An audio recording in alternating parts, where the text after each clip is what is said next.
Assalamualaikum warahmatullahi wabarakatuh. Perkenalkan, kami dari kelompok 2 pada hari ini akan menyampaikan hasil diskusi dari kerja kelompok kami. Sebelumnya, izinkan saya untuk memperkenalkan nama dari anggota kelompok kami. Yang pertama ada Arda Firman Ramadan, yang kedua ada Nabila Brili Tuaribusana, yang ketiga Ita Maria Tunisa, dan yang terakhir ada Putri Lindiani Agatha.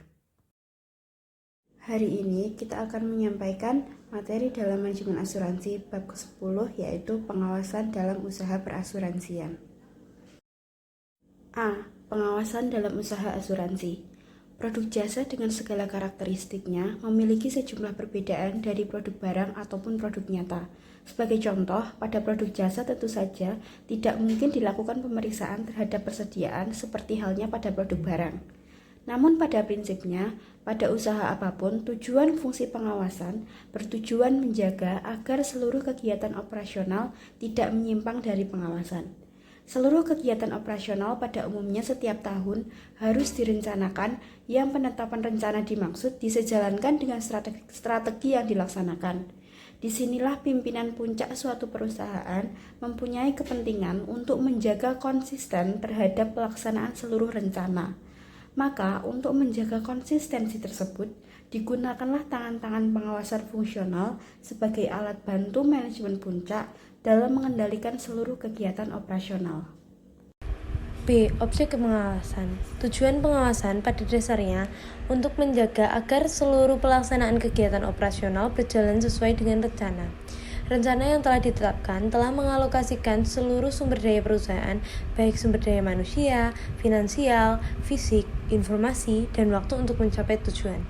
Oleh karena itu, tidak boleh ada pelaksanaan kegiatan operasional dalam rangka mencapai tujuan yang menyimpang dari rencana. Kegiatan operasional perusahaan berlangsung di seluruh unit kerja perusahaan. Seluruh unit kerja ini, baik yang ada di kantor pusat maupun yang ada di kantor-kantor cabang, seluruh unit kerja yang bergerak dalam koridor rencana yang telah ditetapkan, dan tidak boleh terjadi penyimpangan ataupun kesalahan. Kesalahan sekecil apapun harus dijaga dan dikendalikan agar tidak terjadi. C. Sasaran pengawasan. Setiap unit pengawasan fungsional menyiapkan program kerja unitnya dalam bentuk kerja pemeriksaan keseluruhan unit kerja, baik yang ada di dalam kantor pusat maupun unit kerja kantor cabang. Namun, secara umum, pada organisasi yang telah menetapkan sistem manajemen yang baku, tidak satupun unit kerja yang kebal dari sasaran pengawas. Lebih lagi apabila jumlah unit kerja yang dimiliki perusahaan dimaksud cukup luas.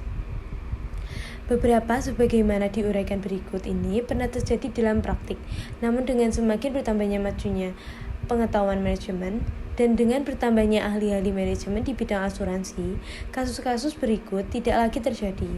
Bagaimanapun pencegahannya lebih baik daripada memperbaiki. Adapun beberapa kasus dimaksud seperti berikut.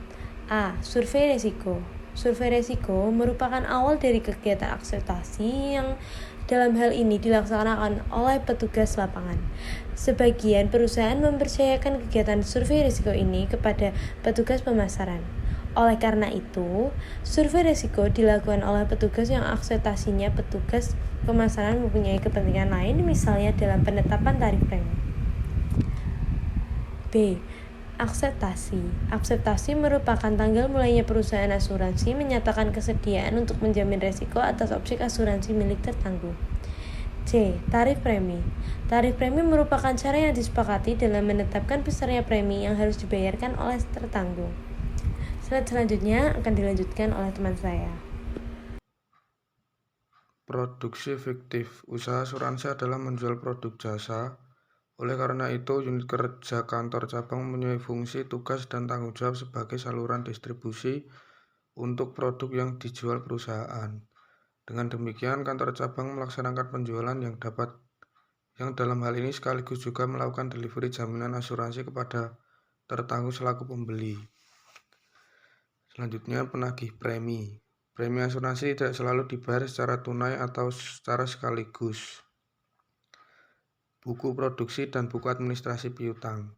Dalam arus dokumen, polis asuransi, kwitansi, dan nota penagihan harus dibukukan dalam buku administrasi produksi di bagian produksi dan di buku administrasi piutang di bagian keuangan.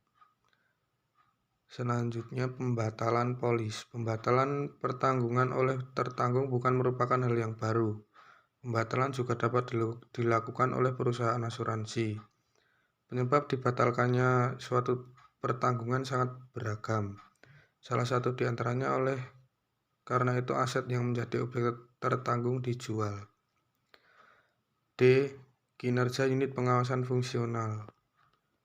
Program kerja pengawasan secara umum, program kerja memuat tentang posisi kekuatan unit pengawasan fungsional yang ada pada saat itu, seperti organisasi pengawasan fungsional, jumlah personalia dan objek serta sasaran pemeriksaan yang akan dilakukan pada tahun depan dan anggaran biaya yang diperlukan. Secara rinci, program kerja selain memuat tentang objek dan sasaran pengawasan yang akan dilaksanakan pada tahun depan juga memuat jadwal waktu pelaksanaan dan biaya yang diperlukan. Laporan hasil pemeriksaan atau LHP. Laporan hasil pemeriksaan merupakan bagian dari kinerja unit pengawasan fungsional. Ketetapan dan keakuratan isi laporan hasil pengawasan akan menjadi masukan bagi pemimpin. Oleh karena itu, harus berisi hasil temuan yang tepat dan akurat. Temuan hasil pemeriksaan yang tidak tepat dan tidak akurat akan menjadikan laporan pemeriksaan yang bias dan tidak valid. Temuan pengawasan. Kegiatan pengawasan bertujuan mencegah terjadinya penyimpangan dalam pelaksanaan. Jelasnya menjaga agar kegiatan operasional perusahaan tidak menyimpang dari apa yang telah direncanakan. Tindak lanjut temuan pengawasan. Pada temuan pengawasan yang sifatnya ringan, biasanya catatan yang berupa teguran dan atau peringatan yang ditujukan kepada unit kerja yang melakukan penyimpangan. Pada temuan pengawasan yang sifatnya dianggap berat, pimpinan puncak membicarakan hasil temuan tersebut dalam rapat direksi.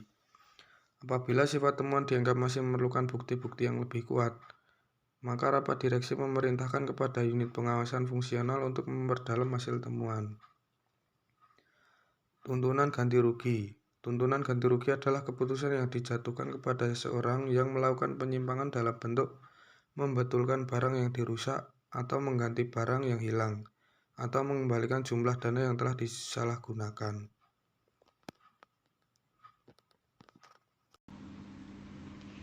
Monitoring tindak lanjut.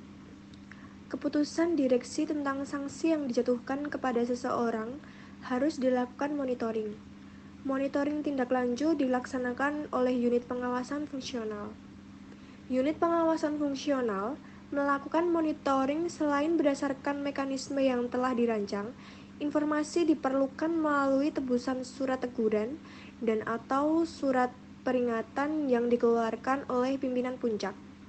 Selanjutnya, meneruskan temuan pengawasan kepada pihak berwajib, sampai dengan jumlah kerugian tertentu pimpinan perusahaan dapat menentukan kebijakan apakah suatu temuan pengawasan perlu diteruskan kepada pihak berwajib atau tidak. Pertimbangan ini didasarkan kepada banyak hal. Misalnya dengan mengajukan kepada pihak berwajib, maka dengan sendirinya masyarakat luas akan mengetahui telah terjadi sesuatu di perusahaan tersebut. Lanjut ke contoh kasus dan keterkaitan dengan materi.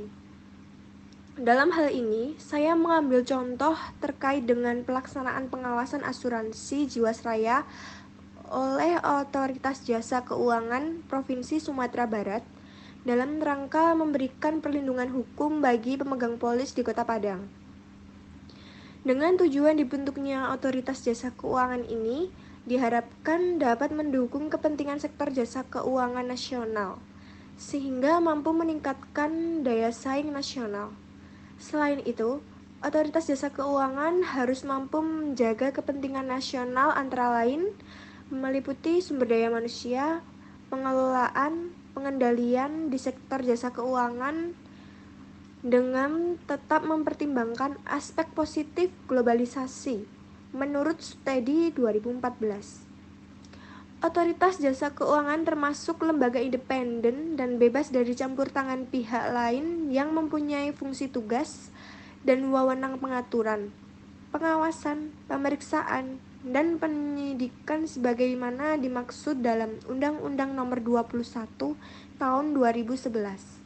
Sehingga pembentukan Undang-Undang Nomor 21 Tahun 2011 tentang Otoritas Jasa Keuangan merupakan upaya antisipasi terulangnya krisis yang melanda pada tahun 1998 yang telah memperorak-porandakan sistem keuangan Indonesia.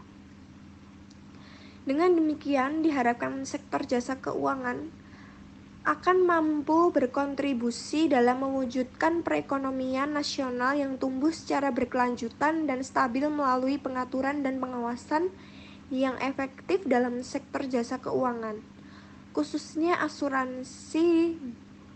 Jadi dalam pelaksanaannya, pengawasan otoritas jasa keuangan terdapat asuransi Jiwasraya yang dilakukan melalui kantor pusat asuransi Jiwasraya tersebut. Kantor asuransi Jiwasraya menyerahkan laporan kepada otoritas jasa keuangan setiap 3 bulan sekali apabila telah diaudit oleh otoritas jasa keuangan. Kemudian hasil audit tersebut diserahkan kembali kepada kantor pusat asuransi Jiwasraya untuk dapat ditindaklanjuti oleh asuransi Jiwasraya sebelum mengambil tindakan, karena pada prinsipnya jika terdapat penyimpangan maka penyelesaiannya diserahkan kepada pelaku usaha jasa keuangan untuk dilakukan perbaikan. Selanjutnya, keterkaitan dengan materi, yaitu OJK adalah lembaga negara yang dibentuk berdasarkan Undang-Undang Nomor 21 Tahun 2011 yang berfungsi menyelenggarakan sistem pengaturan dan pengawasan yang terintegrasi terhadap sistem pengaturan dan pengawasan yang terintegrasi terhadap keseluruhan kegiatan di dalam sektor jasa keuangan, baik di sektor perbankan, pasar modal, sektor jasa keuangan, non-bank seperti asuransi, dana pensiun, lembaga pembiayaan, dan lembaga jasa keuangan lainnya.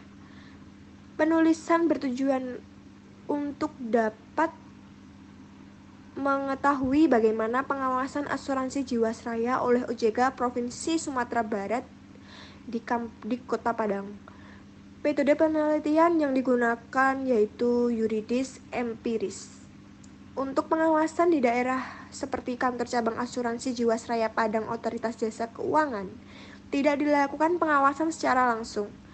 OJK dilakukan pengawasan secara tidak langsung melalui tugas pengaturan, di mana OJK memberikan pengaturan terhadap hal tertentu melalui peraturan Otoritas Jasa Keuangan dan melakukan pengimplementasian terhadap POJK nomor 1/POJK.07/2013 tentang perlindungan konsumen di sektor jasa keuangan. Dalam hal ini, penyelesaian pengaduan konsumen, OJK tidak dapat bertindak langsung. Diwajibkan terlebih dahulu konsumen dalam hal ini memegang polis untuk dapat menyelesaikan terlebih dahulu dengan pelaku usaha jasa keuangan. Apabila tidak tercapainya kesepakatan dengan pelaku usaha baru, pengaduan konsumen tersebut dapat ditindaklanjuti oleh OJK. Itu tadi penyampaian diskusi dari kelompok kami. Terima kasih atas attention yang telah diberikan. Semoga apa yang kami sampaikan dapat membawa kebermanfaatan bagi kita semua. Mohon maaf apabila dalam penyampaian dan tutur kata masih banyak kekurangan. Sekian dari kami. Wassalamualaikum warahmatullahi wabarakatuh.